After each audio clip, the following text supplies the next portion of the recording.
Immigration. What does it mean when those who came later guard the shore? Welcome to a story seldom told, through the eyes of those who were here first. I'm Scott Layton with the Renaissance Spirit. I film this from Pittsburgh, Pennsylvania, land originally stewarded by the Lenape, Shawnee, and Iroquois people, whose history and presence still shape this space. We've explored how 99.9% of our DNA is shared. That migration is the story of humanity itself.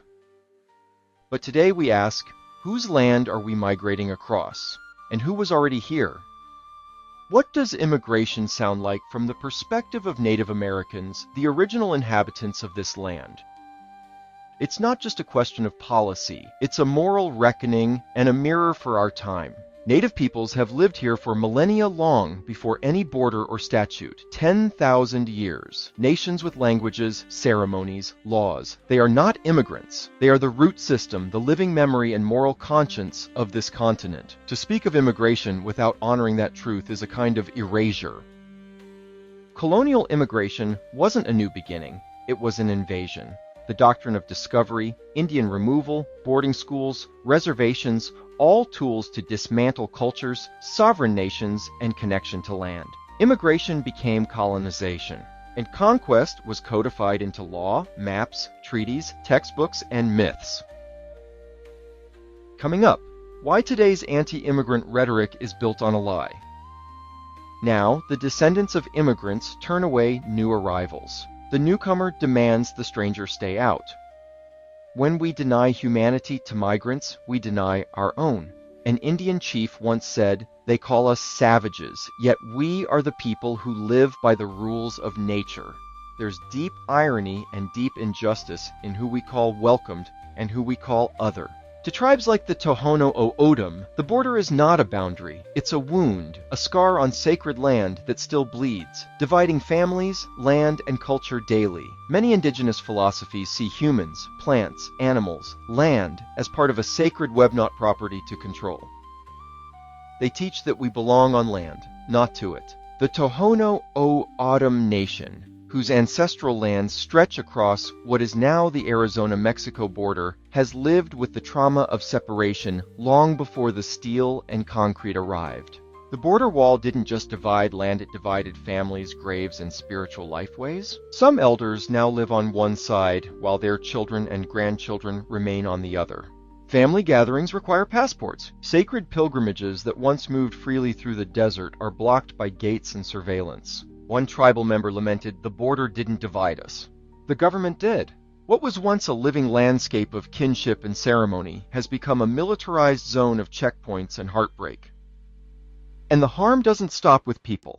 The wall slashes through critical habitats and sacred ecosystems, cutting off ancient migration routes for endangered jaguars, wolves, and desert tortoises. Flash floods worsen as concrete barriers dam natural washes.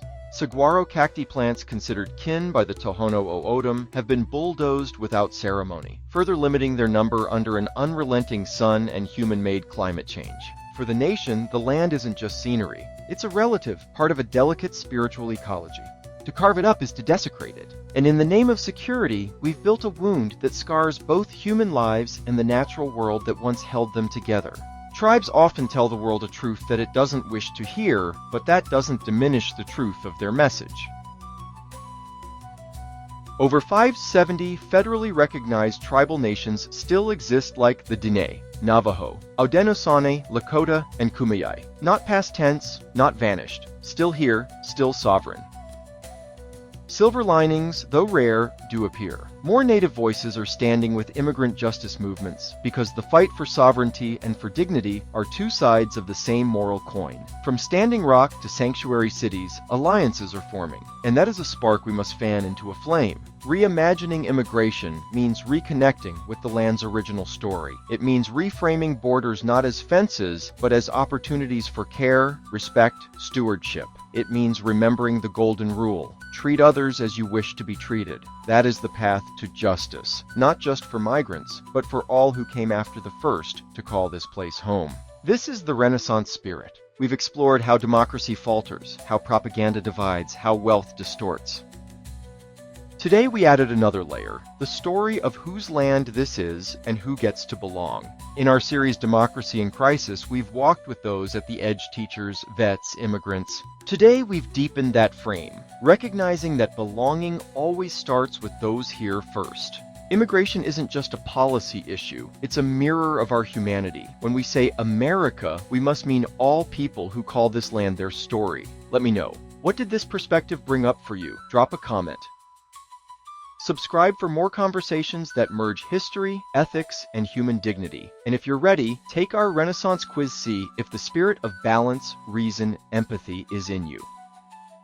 Despite centuries of policy aimed at erasure, indigenous nations endure, not as relics, but as sovereign communities still shaping this land. That's true American spirit. If you live on land like the Diné call Diné, listen to the water, the wind, the grandmothers. Listen to what the land and its stewards teach us about inclusion. Still here, still sovereign, still resisting? For a deeper dive on Native Americans, check out Doctrine of Division, Christianity, Colonization, and Native Americans next. As the Native American saying goes, we do not inherit the earth from our ancestors. We borrow it from our children.